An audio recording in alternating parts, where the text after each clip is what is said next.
Hey everybody, and welcome to the Deep Dive. Today we're going to be looking at the Day of the Dead in Guatemala. Sounds interesting. Yeah, we've got this really interesting first-hand account from an American who visited Guatemala during the Day of the Dead celebrations, and then there's this language lesson that goes along with it. Cool. And it's going to be super fascinating to see how Guatemalans view death. Yeah. Compared to how we think about it here in the U.S. I'm excited to jump in. Me too. Yeah. So this first-hand account starts off in a cemetery. Okay. Which might sound kind of odd. Yeah. But in Guatemala, on the Day of the Dead, it's not somber at all. Really? Yeah, so imagine this. It's November 1st, the Day of the Dead, and this American guy, AJ, he's visiting a cemetery in Guatemala, but instead of it being all quiet and sad, like we might expect, he finds a party. Wow, a party in a cemetery. I know, right? It's completely different from what we're used to here. Yeah, that's a big contrast. Huge. Yeah. So here in the U.S., cemeteries are usually like these places where we go to, be quiet and remember loved ones, but definitely not to have a party. It seems like there's a totally different understanding of death. Yeah. And it goes way deeper than just like the activities. I see. It's about a whole different way of thinking about death. Interesting. So it's more than just the surface level stuff. Exactly. Yeah. So it's not just about like, the kites and the picnics and stuff. Right. It's about what all that represents. Yeah. I'm curious to hear more about that. Okay. So basically in Guatemala, death isn't seen as like this scary thing or something to like hide from. Okay. It's a part of life. Something to acknowledge and even celebrate. That's so different from how many people view it here. Totally. So instead of trying to push away thoughts of death, they're like bringing it into their lives and making it a part of their traditions. That makes sense. And so by honoring their ancestors in this way, they create a connection between the living and the dead. It's like they're all still one big family. Wow. That's a really beautiful way to look at it. Right. So the cemetery almost feels like a living space, not just a place for the dead. So are there any other specific details about what happens there? Yeah, AJ talks about seeing families cleaning and decorating the graves with fresh flowers, and they're sharing food and drinks and just reminiscing about their loved ones. Wow, that sounds really special. It does. It's almost like a family reunion, but like the ancestors are invited too. That's one way to put it. And then there's all these colorful kites flying in the sky. It's this whole visual spectacle that brings so much joy and a sense of freedom to the occasion. I bet. They're so beautiful, and they almost seem like messengers between the living and the dead. Oh, that's poetic. I know, right? It sounds like a really vibrant and meaningful celebration. It is, and all of this points to some even deeper cultural themes at play. Like what? Well, Guatemala has a strong collectivist culture. Okay. So family and community ties are super important to them. That makes sense. So honoring their ancestors is a way of strengthening those bonds and keeping the family strong through generations. Right. So it's about connecting the past, present, and future. Exactly. Yeah. And the way they seem so comfortable with death, seeing it as a transition instead of like a full stop, might also be tied to religious beliefs. Yeah. Especially Catholicism. Right. Which is really common in Guatemala. Interesting. So now I'm curious, how does this compare to the American perspective on death? Well, AJ contrasts this with the American perspective. Okay. Where death is treated in a much more somber and serious way. Yeah. Like we were saying before. It's definitely a heavier topic here. And he even mentions that Americans tend to like deny or avoid death. Yeah. Maybe because it makes them uncomfortable. I think a lot of people can relate to that. For sure. It's like we try to keep death at a distance. It's a natural human reaction, I think. Yeah, it is. Death is a complicated thing. Definitely. But what's interesting is that AJ actually says he prefers the Guatemalan way of dealing with death. Yeah, he finds it more authentic and life-affirming. He likes how they acknowledge death while also allowing space for joy and celebration.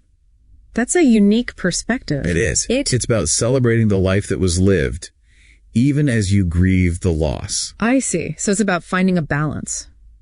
Exactly. And this brings us to a really intriguing point. What's that? AJ describes the Day of the Dead in Guatemala as a day to appreciate life. Wow. That's powerful. It really is. Right. It suggests that by facing death, we can actually gain a deeper appreciation for life itself. That's a thought-provoking idea. Right? It's like realizing our own mortality makes us value each moment even more. Absolutely. So I want to ask you, dear listener, what are your thoughts on all of this? What strikes you as most interesting about how Guatemalans approach death and remembrance? It really does make you stop and think about our own customs. Yeah, right? It does. Is there a better way to remember those we've lost? Yeah, good question. But before we get too deep into that, let's talk about that language lesson that was created based on AJ's story. Yeah, it uses his experience to teach you not just new vocabulary, but also the cultural context behind those words. So it's like a deeper level of language learning. Exactly. Yeah. So it's not just about learning the words themselves, right, but also understanding how those words are used within the unique culture of the Day of the Dead in Guatemala. That makes a lot of sense. It highlights words like cemetery, grave, ancestor, and passed away. Okay. And shows how they fit into this specific celebration. It's a great way to learn. I think so too. Yeah. You're not just memorizing words, you're learning a whole new way of looking at the world. I like that. Like, for example, the lesson explains that passed away is a softer, more polite way to say died. And that reflects how carefully Guatemalan culture approaches the topic of death. It's interesting how word choices can reveal so much about a culture. It really is. Yeah. Fascinating. The lesson also dives into the idea of atmosphere. Okay. Explaining how the cemetery on the Day of the Dead feels like a party. Yeah, that really highlights the contrast. Right. It helps language learners grasp not just the words, but also the feelings and cultural nuances behind them. I see. It makes you realize how language and culture are so intertwined. They really are. You can't truly understand one without the other. I agree. Language is a reflection of culture, and culture shapes how we use language. That's a good way to put it. So learning a new language is like opening a door to a whole new way of seeing the world. And in this case, this language lesson is a gateway to understanding how another culture views death. Exactly. And celebrates the memories of loved ones. It's truly fascinating. Yeah. So what are your initial takeaways from this deep dive so far? What's standing out to you? Welcome back to the deep dive. Before the break, we were talking about how the Day of the Dead in Guatemala challenges our ideas about death and encourages a more celebratory and life-affirming view. But what does this actually mean? Yeah, what does it actually mean? For the experience of grief. That's a great question. Yeah, I've been thinking about that too. How do you celebrate when you're also feeling the sadness of loss? It seems almost contradictory. It does, right? It's a fascinating topic and one that researchers have been exploring for years. Have they found anything interesting? They have. They've found that in cultures that embrace death as a natural part of life, people tend to have less fear and anxiety around it. That makes sense, I guess. Yeah. If you're constantly trying to avoid thinking about death, it probably just makes it scarier. Exactly. And this can really impact how people grieve. In cultures that are more comfortable with death, grieving is often a communal experience. Oh, so instead of shutting themselves away, they come together as a community. Right. There's this sense of shared support and understanding. Okay. And the Day of the Dead celebrations, with their emphasis on remembering loved ones, offer a structured way to work through those feelings of grief. So it's like a ritual that helps them express their sadness while also finding comfort in being together and sharing memories. Exactly. And the festive atmosphere with the music and the food and the laughter can actually help lift people's spirits and offer a sense of peace. So it's not about ignoring the grief, but transforming it into something more positive. Yeah. That might sound strange to people from cultures where death is like a taboo subject, something we don't talk about openly. Yeah, I can see how it would be a different way of thinking about things. Our cultural background shapes how we view death and what we consider appropriate ways to grieve. But isn't it interesting that there's no single right way to grieve? It's personal. Absolutely. What matters is finding what helps you process your loss and find a path toward healing. And maybe we can learn from other cultures like Guatemala about approaching death and grief in a more healthy and complete way. I think that's a great point. The Day of the Dead is just one example of how a culture can create space for both sadness and joy in the face of death. It's a powerful reminder that death is universal. But how we confront it, celebrate it, and find meaning in it is deeply personal and influenced by our culture. Well said. Now, I'd love to hear your thoughts on this, dear listener.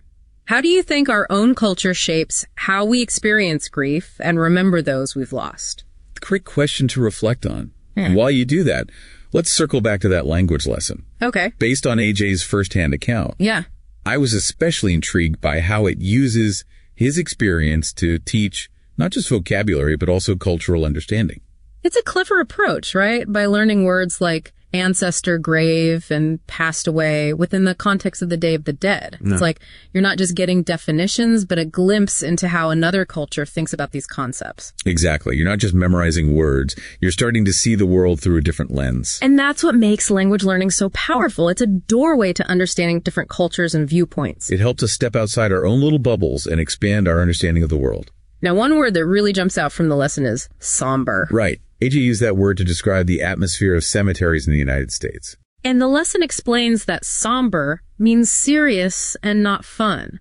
It paints a picture of the typical American cemetery as a quiet, almost heavy place. Which makes the contrast with the festive atmosphere of the Guatemalan cemetery on the Day of the Dead even more striking. Exactly. It highlights those different cultural approaches we've been talking about. Right. In the U.S., we tend to keep death at a distance, while in Guatemala, they embrace it as a natural part of life. And that difference shows up in the language we use, the rituals we practice, and the way we express our grief. You're absolutely right.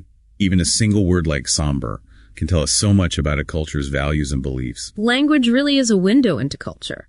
By learning new languages, we gain a better understanding of the world around us and even ourselves. And in this case, that language lesson gives us a peek into a truly fascinating and perhaps even inspiring cultural approach to death. It does. Now, I'm curious what stood out to you about this language learning approach, dear listener. What are your thoughts? Welcome back to this deep dive exploring the Day of the Dead in Guatemala.